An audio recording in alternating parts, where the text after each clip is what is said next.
Hey, how you doing? This is Neil from mypaintgirls.com, and I'm going to show how to do a complicated sketch of a pose that's maybe even difficult to imagine in your mind, but just the process of how to achieve that, the steps you can take to achieve a really cool dynamic pose.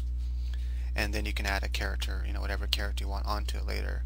First thing I want to show is the image size here. I'm working at 72 resolution. And the reason why I'm doing that is it's often easier to sketch at a low resolution than it is to sketch at a high resolution. And then you can always blow up your sketch pose to 300 resolution and then do your final drawing over it when you add your character design onto it. Right, so first thing I like to do when I get started here then is to imagine the pose from a 2D and kind of do like a stickman figure. So in my head I kind of have an idea of sort of what I want, and so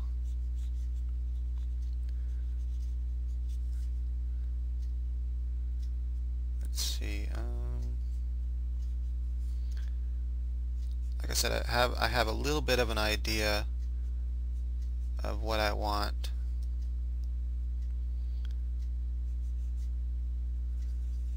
Right, so I just do like a stickman pose like this because I can easily imagine this, and it doesn't take much time. So you don't have to worry about it being nice looking.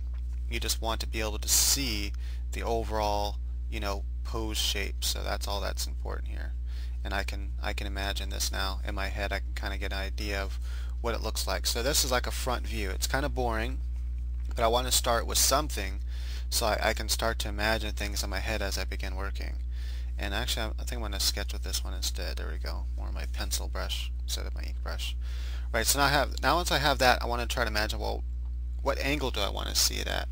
And so the next thing I want to do, before I move on to extending this into a different angle, that is, I'm going to spin her around. It's going to be a girl character for my ninja Kari, or Kari, whatever, how you say the Japanese word for beautiful.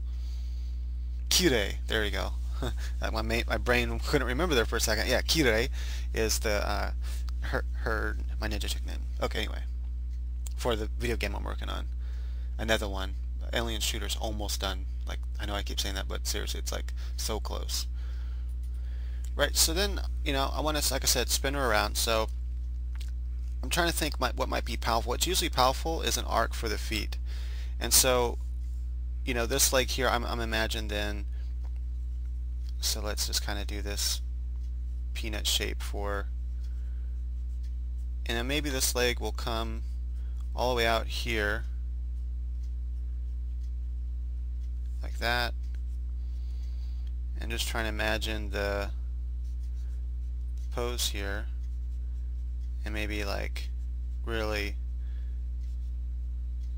on her tippy toes right here, back there, or something like that. And then this will all be more dynamic once it gets done. I'm just trying to think of how it should be. Maybe this kind of more swoop like this. Yeah, that looks cooler. Bigger foot. I'm going to talk about something in just a second before I'm going to change my eraser to this thing here. Alright, so this is looking a little bit cooler. I'm thinking kind of come up like this, and then the head will be like that. Maybe the head should be down more like this, and the shoulders more high. And I'm trying to think what arm should be doing what. Maybe this arm should be kind of coming like this. And that arm that's back there, I'm going to kind of draw through the character, would kind of be coming up here like this. And then I'm thinking I want this kind of extreme. I think I made it too high, but the hand here.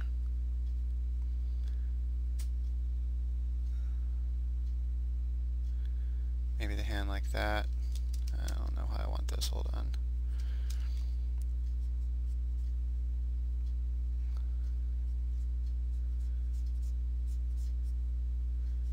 Something like that. So that's just like, real quick sketches you want to do just to start to get an idea or feel for, how the pose is going to be. You're not worried about anything but movement and dynamicness of the pose and angle of the pose. Now, I want to talk about something real quick before I move on, and that's forced perspective and fake forced perspective, which can add a lot of dynamicness to any pose you do.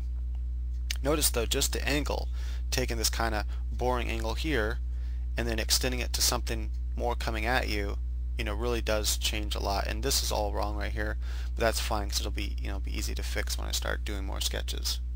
Notice these really fast. Most of this has been talking because I need to get the concepts apart, but I drew these very quickly. So if I was just not talking and drawing, I can literally do this in like 60 seconds. Boom, boom. And I, maybe 2 minutes tops, and I can just keep working from there. So it's a very fast, effective method to do to get your ideas on paper. Once you start having something on paper, then it's easier to see what you're looking at. That's why I start with the 2D design. I have something to translate into this pose here. So a concept I want to talk about really quick then is, extreme. So once you have your pose, you can try to think of ways like this here. As I translated this to this, turning it around, I thought of other ways I can make it more extreme by doing this arc and everything. So let's say you take a typical, boring pose that you might like kind of see in your mind, and then when you end up translating it, to paper, it comes out quite boring, and maybe you can't really see it yet. And so always assume that anything you come up with is more boring than it ought to be. Just assume that off the get-go. And the reason why you want to do that is you might not always be able to see that it's boring, or why it's boring, or why it's not working. Maybe you don't even maybe you think it's totally working, and you don't even see that, hey, this isn't working. But maybe other people tell you, hey, that's not really working, and they don't really know why it's not working, but they just have this sense that, hey, that's not really working. Let's try, maybe you should fix it or something, right? So what I'm going to do here is I'm going to do something really boring. So let's say something like this, right? So it's like really boring, and then you got this leg coming out, let's say like so, and it's just kind of dull. Okay, so there you go. And this foot should be back more than that one, although some people might accidentally draw it down here, which would be a mistake. So let's say this is put that arm like that, and maybe you can even see part of the hand coming in through here or something like that, right? So it's a really boring pose, and how can we make that more dynamic? So let's go ahead and translate that into more dynamic.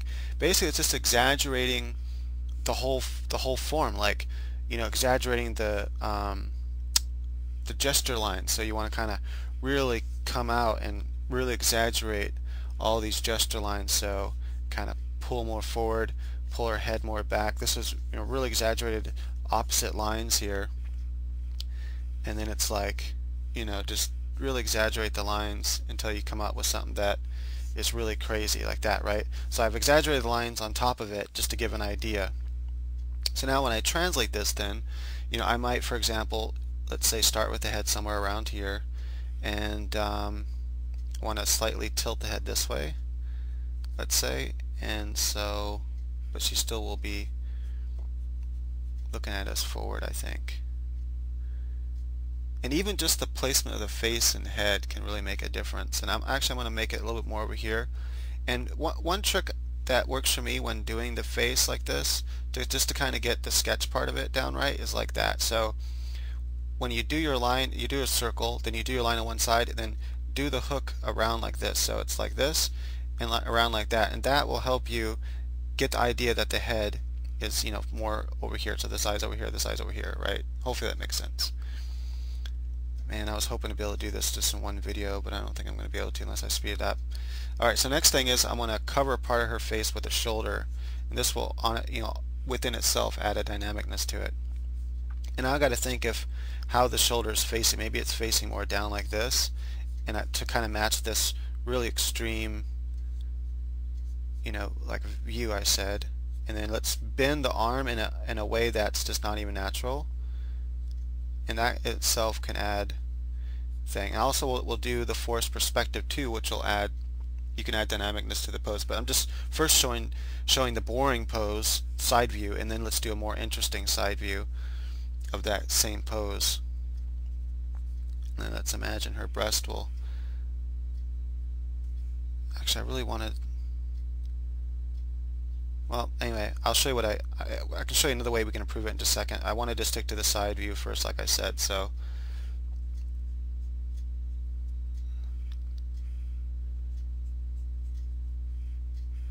and then let's do the really exaggerated hip form here, and notice this line right here. So that's, I really want to exaggerate this. I want to bring this leg out here, And you can't really do too much warping of this part of the leg without it looking too weird, even if you're going for a style. But this part of the leg, you can really warp this part of the leg. So I'm just going to kind of fakely come around.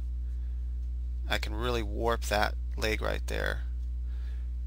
And then just imagine the foot coming back like this, somewhere back there. But I actually messed all that up right here. I don't know what I was doing there. Okay, I'm out of time, it looks like. So I'm going to kind of draw the boxy knee in there, and then I want to really, exaggerate that look right there, and then the knee, and then I want to really exaggerate this. I want this to really come like that.